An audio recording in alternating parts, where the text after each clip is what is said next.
Moon Knight is a character who easily walks the line between natural and supernatural within Marvel Comics. He's a complicated character with a deep roster of fairly obscure villains and adventures. Moon Knight's debut within the Marvel Cinematic Universe is opening the proverbial floodgates that signal the beginning of some truly supernatural stuff, which we've already seen some of in the first few episodes. And of course, related to these events is the villain. Arthur Harrow is a very obscure comic book character from the 1985 run of Moon Knight. In fact, he's so obscure that he only appeared in one single issue. His MCU counterpart shares almost nothing with the comic book version, at least not that we've seen thus far. So with that being said, there are going to be major differences between the comic book version and the one that we see in the Marvel Cinematic Universe. So here is the comic book origin, and I guess the complete history of Arthur Harrow, unless they bring him back, because he's a popular character in the MCU. But before we continue, I'd like to take a moment to thank today's sponsor, Scentbird. Scentbird is a fragrance subscription service. Just as Netflix allows you to view hundreds of different titles, Scentbird gives you the opportunity to receive scents from over 600 brands in just a few clicks. And what's more, it's a flexible subscription that allows you to skip any month without penalties.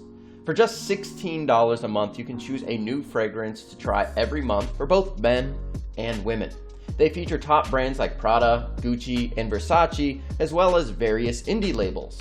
If you're unsure of what might be perfect for you, Scentbird will help you find a fragrance you'll love based on your preferences, previous purchases, and a simple online quiz. The sleek Scentbird case twists to reveal a vial that comes with a significant amount of fragrance, 8 times larger than the typical sample, which should easily last you the entire month. Again, Scentbird is only $16 a month, but by using code KeyIssues55, you'll receive 55% off your first month, which is just $7. So the scents I've tried thus far are Morning After, German Street, and Brioni. Morning After utilizes natural scents like Italian lemon combined with lavender, geranium, tonka bean, and patchouli to make you feel fresh day or night. I'm a big fan of German Street especially, which draws on notes of gin and vetiver. While wearing this scent, I feel more confident and, dare I say, elegant. Another scent that I enjoyed, obviously, is Brioni, which has a more rustic, woody vibe that feels appropriate in either high-end restaurants or just in my regular daily life. Good bottles of cologne and perfume can cost anywhere between $150 to $500 or even more.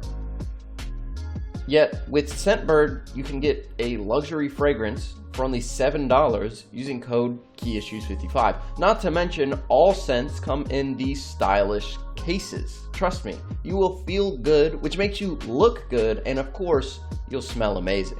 So a big thank you to Scentbird for sponsoring this video. Again, it's only $7 using our code, so please check them out. If you support them, then you support us. So thank you once again, and let's get right into the video. Harrow debuted in Moon Knight #2 by Alan Zelenitz and Chris Warner. The issue begins with a group of shady-looking fellows trudging through the jungles of the Yukon with prisoners hoisted over their shoulders, and here we are introduced to Dr. Arthur Harrow, a fairly standard mad scientist-type villain, and the fact that he lives inside of a Mayan pyramid. Harrow is shown performing some classic, unethical human experiments, the goals of which is to cure a horrible disease called trigeminal neuralgia tic doloro.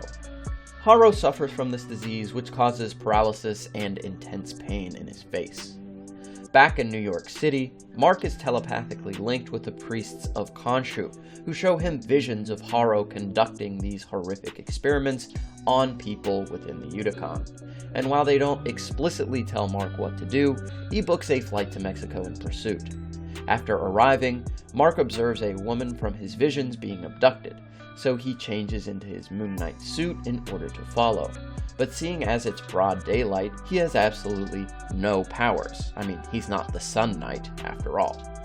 Despite this, Mark is able to rescue the woman from the abduction and learns that she is also looking for Dr. Harrow.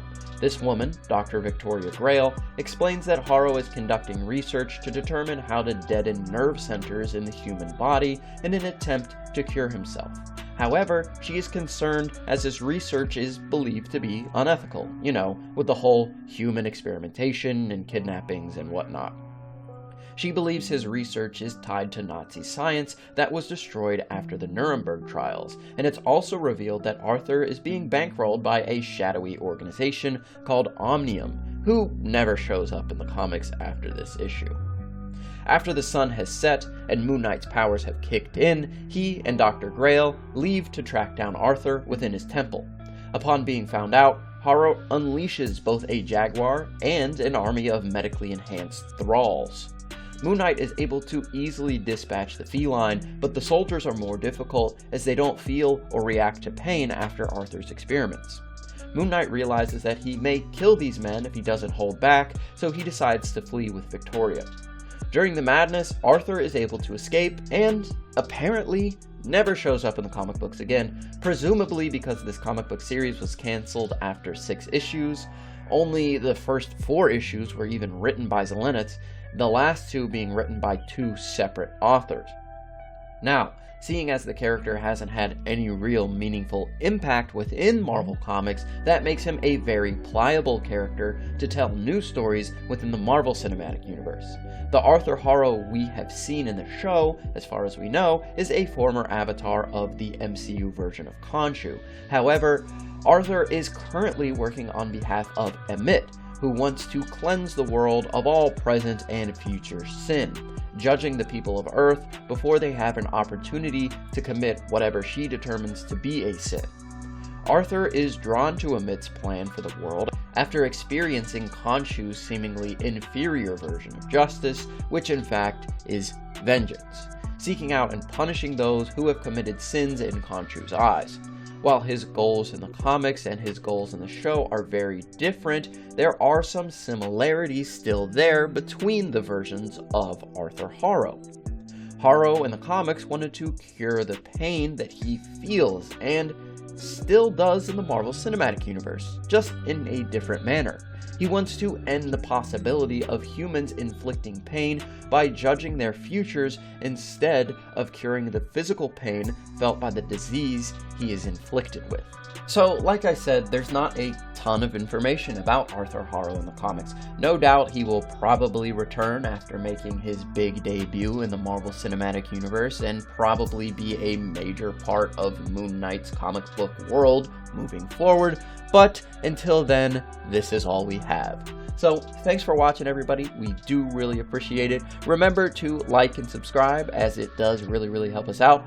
Also, follow us on Twitter. We need some followers over there. And be sure to remember the motto. It's Arthur Harrow over everything. And I'll see you guys next time.